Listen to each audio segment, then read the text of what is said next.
자, 좋은 아침입니다. 우리 기도하시면서 체프 시작하겠습니다. 하나님 아버지 감사합니다. 한 주간을 믿음으로 살아오면서 오늘 또 금요일이 되었습니다. 이 금요일 아침 하나님께 오늘 하루를 맡기면서 하루를 시작하려고 합니다. 말씀 속에 찬양 중에 기도 중에 하나님 만나주시고 힘 주시고 용기 주시고 믿음을 더하여 주옵소서. 감사하며 예수님의 이름으로 기도하옵나이다. 아멘.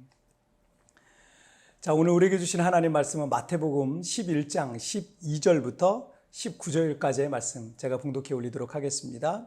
세례 요한의 때부터 지금까지 천국은 침노를 당하나니 침노하는 자는 빼앗느니라. 모든 선지자와 율법이 예언한 것은 요한까지니 만일 너희가 즐겨 받을진대 오리라 한 엘리야가 곧 이 사람이니라. 귀 있는 자는 들을지어다. 이 세대를 무엇으로 비유할까? 비유하건대 아이들이 장터에 앉아 제 동물을 불러 이르되 우리가 너희를 향하여 피리를 불어도 너희가 춤추지 않고 우리가 슬피 울어도 너희가 가슴을 치지 아니하였다 함과 같도다. 요한이 와서 먹지도 않고 마시지도 아니하며 그들이 말하기를 귀신이 들렸다 하더니 인자는 와서 먹고 마시며 말하기를 보라 먹기를 탐하고 포도주를 즐기는 사람이요 세리와 죄인의 친구로다 하니 지혜는 그 행한 일로 인하여 옳다함을 얻느니라. 아멘. 성경에서 그 문둥병이라고 하는 나병 있죠. 한센병이라고도 이렇게 얘기를 하는데 신경세포가 망가지는 거예요. 그래서 몸의 감각 기능들이 마비가 되는 아주 무서운 질병입니다. 그래서 이것이 왜 그 무서운 질병이냐면 이 통각을 그러니까 통증을 못 느끼잖아요. 그러니까 어떤 일을 하다가 손이나 발에 깊은 상처가 생기고 피가 나고 그럼 염증이 생기잖아요. 그런데 그 부위가 아프지가 않은 거예요. 아프지가 않으니까 지속적으로 치료를 하지 않게 되는 거예요. 그냥 뭐 아프지 않으니까 그냥 대수롭지 않게 넘기는 거예요.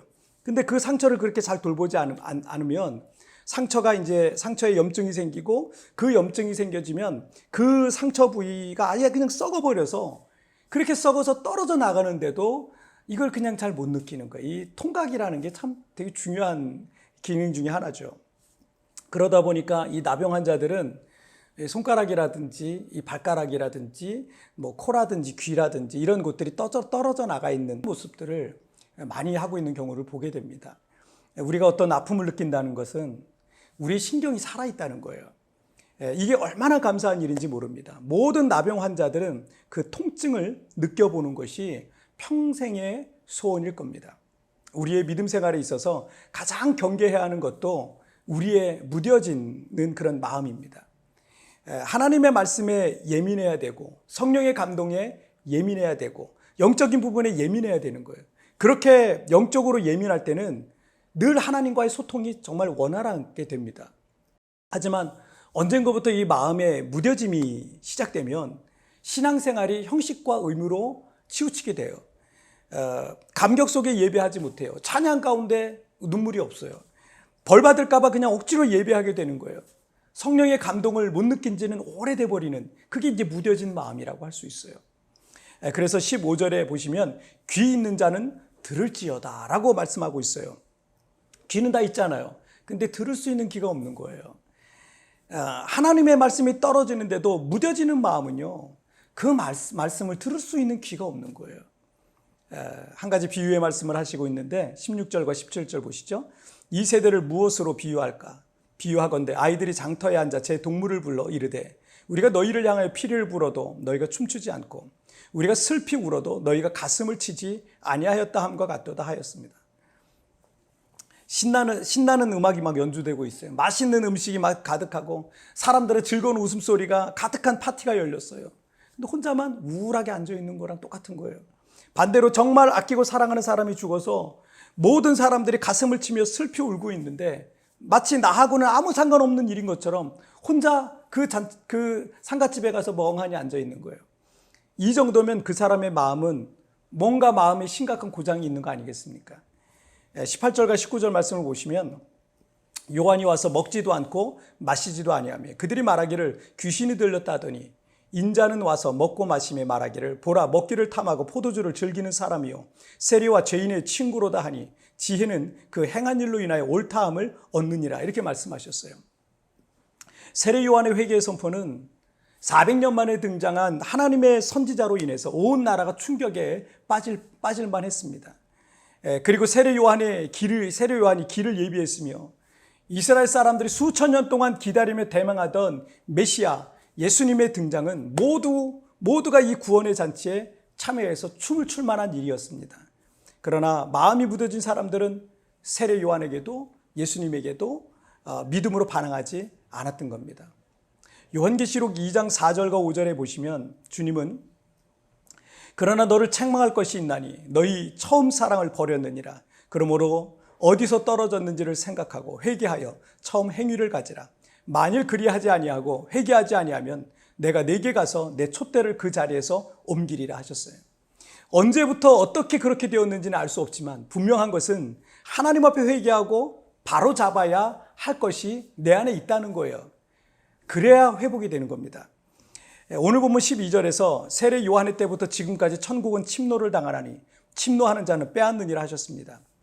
마음이 무뎌지지 않으려면 또는 무딘 마음을 다시 영적인 예민한 상태로 되돌리려면 적극적인 믿음을 가져야 된다는 거예요. 마치 천국을 침노하듯이 그런 적극적인 믿음을 갖고 있는 사람들이 그 천국을 차지하게 될 것이다 라고 말씀하고 있습니다.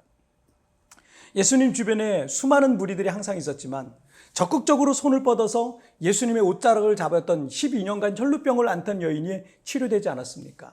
소경 바디메오가 앞이 보이지 않았을지라도 큰 소리로 다윗의 자손이여 나를 불쌍히 여기소서 하면서 소리 질렀을 때 그럴 때 그가 눈을 뜨게 되지 않았습니까? 적극적인 믿음은 내 믿음과 영혼을 영적으로 예민하게 만드는 거예요. 여러분 믿음 생활하려면 교회 생활하려면요 적극적으로 하십시오. 그냥 관망자가 되지 마세요. 구경꾼이 되지 마세요. 제가 우리 교회 주일 예배 때마다 늘 기도하는 제목이 하나 있어요. 예배를 구경하다만 돌아가는 구경꾼이 되지 않게 해달라고. 그 기도 늘 해요. 여러분 구경꾼이 되지 마세요. 적극적인 믿음이 내 믿음과 영혼을 영적으로 예민하게 하나님과 소통하도록 그렇게 만듭니다. 그리고 회개와 순종 역시 내 믿음을 다시 회복하게 한다는 것을 여러분 기억하십시오.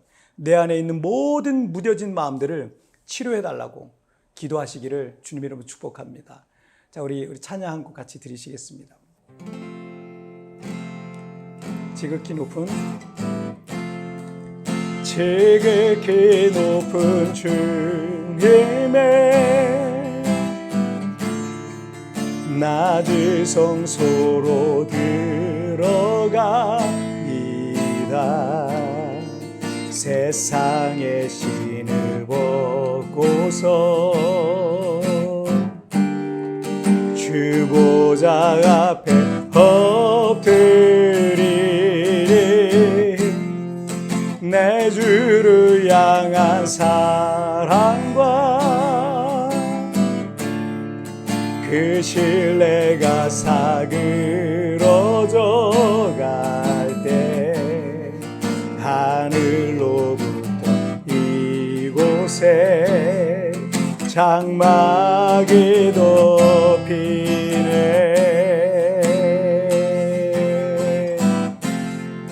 이곳을 덮으소서. 이곳을 비추소서. 내 안에 무너졌던 모든 소망 다 회복하리리.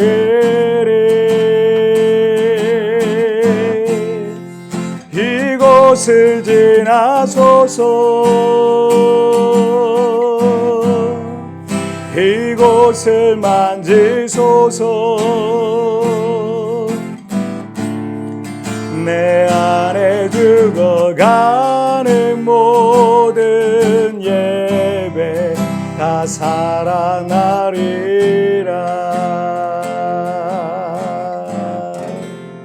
아멘. 자, 우리 같이 기도하시겠습니다. 하나님 아버지,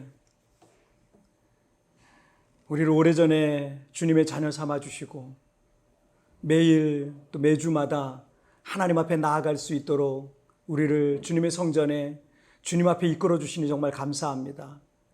그러나 오랫동안 신앙생활하고 반복되는 신앙생활 속에 혹 우리의 마음이 무뎌져서 하나님과 영적으로 교통하지 못하고 성령에 예민하지 못하고 말씀에 예민하지 못하고 그냥 내 생각대로 내 뜻대로 그렇게 자기 소견에 오른 대로 살아가고 있는 것은 아닌지 오늘 우리 자신을 돌아보게 됩니다.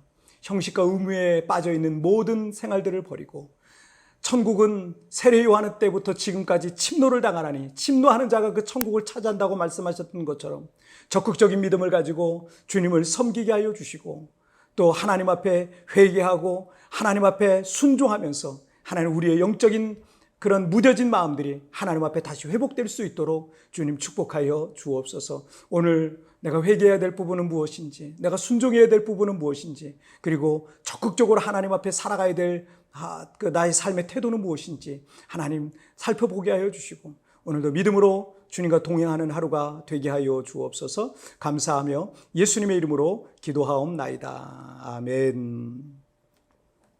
여러분 티편에 나오는 오늘의 묵상 보시면서 개인적으로 묵상하시고요. 그리고 짧게라도 뜨겁게 기도하시면서 오늘 하루 주님과 동행하시길 바랍니다. 내일은 우리 리마인드 3부 메시지를 통해서 여러분 찾아뵙겠습니다. 여러분 승리하세요. 적극적인 믿음은 내 믿음과 영혼을 영적으로 예민하게 만드는 것입니다. 그리고 회개와 순종 역시 내 믿음을 다시 회복하는 것입니다. 내 안에 무뎌진 마음은 없습니까? 내가 회개하고 순종해야 할 말씀은 무엇입니까?